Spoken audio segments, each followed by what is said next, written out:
Bonjour à toutes et à tous, et bienvenue dans cette toute nouvelle série de l'univers Artefact. Je suis Quartzal, et je suis ici pour vous expliquer le fonctionnement et le but de cette nouvelle série audio. Il s'agira de petits épisodes audio qui me permettront d'étendre l'histoire de certains personnages secondaires des jeux de rôle de l'univers Artefact. Chaque saison comportera 6 épisodes et sera attribuée à une saison de JDR. Les épisodes 1 à 6 de cette première saison concerneront des personnages apparus dans la saison 1 de Artefact. Je vous laisse donc avec le premier épisode.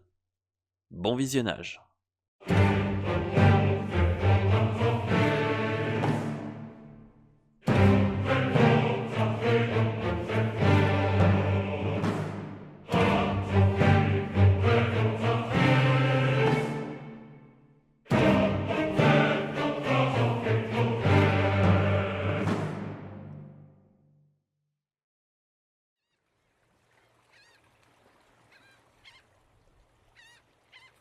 À ceux qui liront ces lignes, la véritable histoire commence au 19e jour de mon odyssée.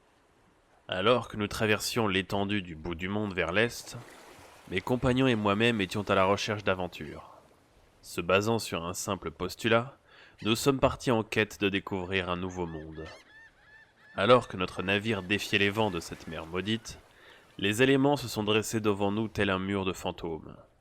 Ces cavaliers spectraux météorologiques déferlèrent sur nous telle une pluie de hallebardes, et fendirent la coque de notre navire en des milliers de fragments. C'est à l'aube de ce 19e jour que je m'éveillai. Le sable chaud des plages du sud réchauffant mon visage. Je précise du sud, car mes talents de météorologue ne m'ont jamais trompé. Enfin, jusqu'à hier. Mais qui dit nouvelle terre, dit nouvelle météo. Il est difficile de prévoir les agissements d'un monde dont on ne connaît rien. Levant la tête vers ce ciel familier, je posais désormais mon regard sur ces terres inconnues. L'air de la mer me caressant le dos, je devinais sans mal qu'il s'agissait d'un vent d'ouest, me confirmant à nouveau que je n'étais plus sur ma terre natale.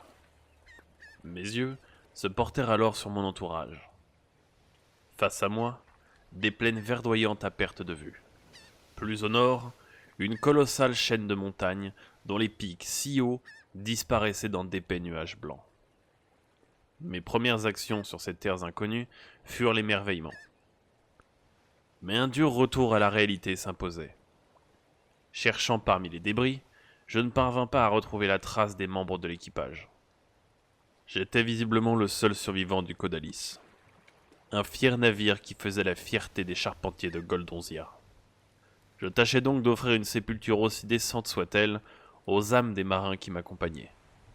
Ramassant le peu de vivres et de matériel qui me tombait sous la main, je laissai leurs âmes à la mer et j'entrepris un long voyage dans ces terres verdoyantes. Le silence et la solitude seraient mes compagnes pendant quelque temps. Il allait sans dire que dans cette sélection de mes aventures, chaque jour n'y serait détaillé avec précision. La plupart de ceux qui liront ces lignes n'ont pas grand-chose à faire des histoires d'un voyageur s'extasiant sur sa soupe de champignons exotiques. Enfin, je dis exotique, mais j'ai été en capacité de reconnaître la plupart des espèces que j'ai découvertes, donc j'aurais dû le deviner plus tôt. Car les climats de mon pays natal et de ces régions sont au final assez semblables. Alors pourquoi reprendre mon récit 8 jours plus tard ? Eh bien, c'est en ce 27e jour de voyage que j'ai fait la rencontre des premiers autochtones. De prime abord, il ne s'agissait que d'un modeste village de paysans. Un tel seuil de pauvreté au sein de ma nation serait intolérable. Ce fut sans doute l'une des plus belles rencontres que la vie m'ait offerte. Ces gens, alors qu'ils ne possédaient pratiquement rien, furent d'une bonté sans pareille avec moi. Je pris alors la décision de mettre mon voyage entre parenthèses durant quelque temps, afin de prêter assistance à ces pauvres airs. Au lendemain de mon arrivée dans ce petit bourg, j'entrepris d'offrir les secrets de la météorologie aux habitants qui le désiraient. Maîtriser les éléments leur permettrait d'améliorer le rendement de leur culture, ou d'influencer sur les résultats de la pêche. C'est lors d'un de ces cours que j'entrepris un sort me permettant de plier le vent à ma volonté. Je vis alors dans leurs yeux une stupéfaction ainsi qu'une grande crainte monter en eux. Je les questionnai alors sur la magie, afin de voir jusqu'où s'étendait leur compréhension du phénomène. À leurs yeux, la magie n'était que terreur et mauvais présage. Tous ceux qui étaient touchés par la malédiction des dieux se retrouvaient accablés de ce fardeau. Il était sans doute trop tôt pour eux de savoir que la magie réside en chacun des êtres vivants de notre monde. Une information que, bien évidemment, je me permis de taire. Je passai alors près de 14 jours à démystifier le côté démoniaque de la magie, et certains des jeunes du village vinrent me trouver en quête de réponses. C'est au terme de ma halte au cœur de ce hameau que tous les habitants du village se réunirent. Certains me suppliant de rester, d'autres me remerciant de leur avoir appris les arts du vent. C'est en ce jour ensoleillé que l'ancien du village me confia quelque chose. L'emplacement d'une ancienne cité en ruine où vivent les descendants du royaume précédent. Il me confia également la présence qu'une bibliothèque ancestrale trônait parmi les ruines de la cité. Encore d'après lui, la cité serait encore habitée par des descendants des habitants de ce royaume perdu. Une histoire des plus excitantes.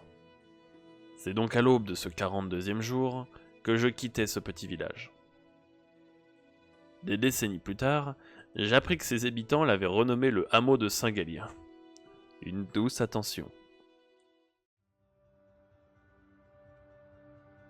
Après 2 longues journées de route à longer la côte, j'aperçus finalement la cité en ruine dont on m'avait vanté la beauté. À demi perchées sur la falaise, les ruines s'étendent vers le littoral et se terminent par des quais à moitié érodés. Après quelques heures, j'arrivais au pied des remparts, lieu où fumaient les cheminées d'un petit village. Dès mon arrivée, on posa un étrange regard sur moi. D'ailleurs, je ne l'ai point mentionné plus tôt, mais j'avais été surpris à mon arrivée de ne pas être impacté par les barrières du langage. Certes, les gens d'ici tergiversent avec un fort accent, mais ils restent compréhensibles. Vous n'avez pas idée d'à quel point ce fut un soulagement. Mais revenons à cette cité en ruine. Je m'attelai à interagir avec les citoyens de ce charmant village, mais en opposition à ceux que j'ai pu rencontrer 2 jours auparavant, ceux-ci n'étaient guère bavards et se contentaient de me foudroyer du regard. J'entendis leur chuchotement alors qu'ils me dévisageaient. Encore un de ces aristos venant prendre nos terres et nos maisons. Ou bien encore... Tu as vu sa dégaine à celui-là ? Il vient nous narguer avec sa tenue et ses manières. De telles réactions étaient surprenantes. Alors qu'ils ne savaient rien de moi, les habitants m'avaient catégorisé comme l'un des nobles qui avaient dû faire mourir ce pays. Je le compris d'autant plus lorsque 2 hommes lourdement armés m'agressèrent. Me dépouillant de mes possessions, ils m'amenèrent devant leur chef. Un homme robuste et charismatique, aux cheveux noirs comme la nuit et aussi longs que l'horizon. Kirali, tel était son nom. Chef révolutionnaire de ces ruines que l'on nommait autrefois Miranda. De ce que j'ai compris, Kirali était à la tête de la garde de Miranda avant son effondrement. Les nobles et les plus riches auraient aspiré les ressources de cette ville plus vite qu'un vampire devant la nuque d'une vierge. L'effondrement de la société se serait suivi d'une guerre civile entre la royauté et les révolutionnaires guidés par Kirali. De longues heures ont passé depuis mes premiers pas dans les rues en ruine de Miranda. 3 très longues heures de discussion et de négociation avec ce fameux Kirali. 3 très longues heures durant lesquelles je vantais les bienfaits que la magie du vent pourrait apporter à la future nation de Miranda. J'ai donc troqué un accès indéfini à la grande bibliothèque de Miranda contre mes compétences en tant que professeur de magie. C'est donc à ses côtés que nous avons entrepris d'examiner chacun des habitants de son royaume, afin d'identifier les prédispositions magiques de chacun. Au vu du nombre d'habitants, je dirais que l'opération prendra sans doute encore quelques jours.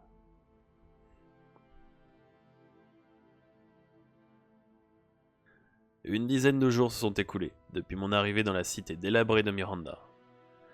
C'est dans ce 54e jour de mon voyage que je posai la première pierre de mon académie. Kirali m'avait accordé une ruine de bonne taille pour y enseigner. C'est à l'aide de ces hommes et de mes élèves qu'en quelques mois, nous érigerons la première académie du vent de cette partie du Nouveau Monde. Autrefois, j'écrivais dans ce livre la totalité de mes histoires et de mes aventures. Cependant, avec mon arrivée à Miranda et mes nouvelles obligations, trouver du temps pour écrire devint compliqué. Alors voici un condensé des 50 années qui ont suivi mon arrivée à Miranda. J'exauça donc la promesse que j'avais faite à Kirali. Je offris à son peuple l'ensemble de mes connaissances sur la magie du vent. Désormais roi, Kirali œuvra pendant des décennies pour relever son pays. La magie du vent permit à Miranda de maîtriser les mystères météorologiques de la mer intérieure, et ainsi donc de devenir des marins hors pair. C'est ainsi que Miranda s'imposa en tant que première nation commerciale du crâne. Les 20 années qui ont suivi mon arrivée ont vu la cité se rebâtir et sa population croître à vue d'œil. Je vis également la famille du roi s'agrandir, Kirali m'ayant gardé auprès de lui, presque comme un membre de sa famille. Je vis également la création du royaume de Raltion, et son extension aux cités de Soggen et d'Alysia, l'acquisition des Synchronides et l'extension jusqu'aux portes du Marais Pourpre. Le royaume de Raltion était né. Sur le roc où trône le palais royal, se trouve non loin l'Académie du Vent, ainsi que la grande bibliothèque dont j'ai hérité. J'y ai enseigné pendant pas loin de 50 ans. Sachez que même si je n'ai pas fait tout ça de bon cœur, je ne regrette pas un seul instant de ma vie. Si je n'ai pas toujours fait ce que je voulais, j'ai cependant toujours fait ce qui devait être fait. C'est le vent du destin qui m'a poussé là où je suis, qui m'a toujours guidé dans la bonne direction. Et ce n'est qu'aujourd'hui, à l'orée de ma mort, que j'apprends sa véritable nature. Je l'ignorais totalement jusqu'à aujourd'hui, mais il semble que ce vent du destin faisait partie de ce que les gens nomment ici les artefacts. Sébastien Gallien mourut le 25e jour du 6e mois de l'année 656. Il s'est éteint à l'âge de 94 ans. Le second roi de Raltion décréta que tous les ans, à cette même date, serait organisée la fête de la Saint-Gallien. Sébastien Gallien fut enterré à Miranda, sous son académie. 110 ans plus tard, la perte de popularité de la Saint-Gallien obligea la reine de l'époque à remodeler la célébration en un tournoi barbare. En 779, après son accession au pouvoir, la reine Canoia, première du nom, interdit les jeux de la Saint-Gallien. Sa fille, Canoia II, les remit en place en 816, peu de temps après être entrée en possession de l'artefact Clower.